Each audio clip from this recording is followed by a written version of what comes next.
Hello বন্ধুরা, কেমন আছো তোমরা? আশা করি ভালো আছো। আবার চলে এলাম আলপনাস ব্লগ থেকে আর একটা ছোট্ট ব্লগ দিয়ে। দেখো, এই যে পকোড়া ভাজছিলাম কালকে, কিছুটা খাসির মাংস এনেছিল দিনের বেলা, তার কিছুটা চর্বি রয়ে গেছিলো। তা ভাবলাম বিকালবেলা ওদেরকে একটু পকোড়া করে দিই। এদিকে চর্বির পকোড়া করছি, ইতিমধ্যে জামাই আবার একটু চিকেন নিয়ে চলে এলো। বললো যেটি একটু চিকেন পকোড়াও করে দাও। বলে দেখো, প্রথমে এইগুলো মানে ওটা আলাদা মেখে, কারণ চর্বিটা আলাদা মাখতে হয়, আর এইটা একটু ডিম দিয়ে সব দিয়ে মাখতে হয়। এই যে ওইটা মেখে ওদেরকে করে দিয়েছি। তারপর আবার চিকেনটা মাখিয়ে রেখেছিলাম, ওগুলো ভেজে তুলে নিয়েছি একটা থালায়, নিয়ে ওই তেলটাতেই চিকেনগুলো ভাজছি। এই যে সব ছোটো ছোটো করে একটু মেয়েটা একটু কেটে কুটে দিল, দিয়ে মেখে কিছুক্ষণ ম্যারিনেট করে রেখে দিয়েছিলাম। দিয়ে আর চিকেন পকোড়াটা একটু কর্নফ্লাওয়ার দিয়ে করতে হয়, আর ওইটা আমি করেছিলাম বেসন দিয়ে। চর্বিটা খেয়ে এত ভালো লেগেছিলো, বলে চর্বি নিয়ে এলেই ভালো হতো। আবার নাতনিটা আবার চর্বি খায়, কিন্তু ওর আবার চিকেনটা একটু বেশি পছন্দ। যাকে দুরকমই হচ্ছে, দুরকমই খাও, এতগুলো লোক আছো, দুরকমই খাও। এই যে এইগুলো হলো চর্বির পকোড়াটা। এই দেখো সাজিয়েছে প্লেটের মধ্যে। এবার নিয়ে গিয়ে কিছুটা খাওয়া হয়ে গেছে, সব এখান থেকে নিয়ে এই যে একদম মুচমুচে হয়েছে। তোমাদের ভেঙে দেখালাম, খেতে খুব ভালো হয় জানো। কিন্তু চর্বির পকোড়ার একটা কি বলো তো, একটু গরম গরম খেতে হয়। একটু গরম খেলে মানে খেতে ভালো লাগে, ঠান্ডা হয়ে গেলে যতই হোক চর্বি তো ভালো লাগে না খেতে অতটাও, মানে ওই জন্য একটু গরম খেলে ভালো লাগে। এই যে নাতনিটা বলছে আমিও ভাঙবো, এরমভাবে ভেঙে খাবো।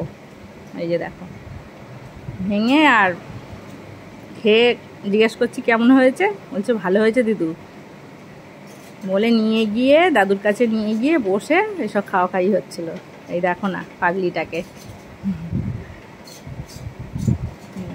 তাহলে এবার চিকেনগুলোও দিয়ে দিয়েছিলাম। এই দেখো চিকেনগুলো লাল লাল করে এরমভাবে। এবার যেহেতু চিকেন একটু কম আছে, আস্তে আস্তে করে ভাজতে একটু টাইম লাগে, সেই যেগুলো হয়ে গেছে এরমভাবে তেল ঝারিয়ে আর উঠিয়ে নিচ্ছি। অনেকটাই চিকেন হয়ে গেছিলো, এনেছিল, এবার সেগুলোকে ছোট ছোট করে কেটেছি।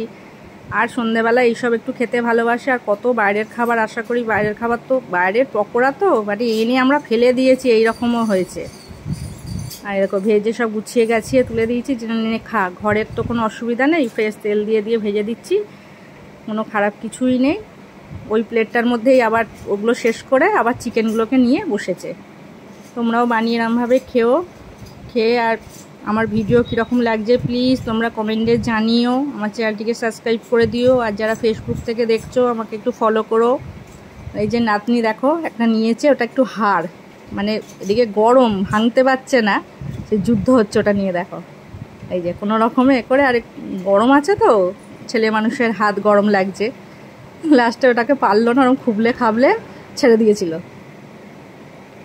ওই দেখো না হাসছে, ওটাকে আর ভাঙতে পারলো না ও, মানে ও দাদু ওকে রাগাচ্ছে আর ও হাসছে। লাস্টে আবার একটা নিয়েছে, নিয়ে এই যে এই দেখো এইটা সুন্দরভাবে ভাঙতে পেরেছে। ও খুব খুশি হয়েছে এটাকে এরকমভাবে সুন্দর ভাঙতে পেরেছে বলে। এই যে খাচ্ছে।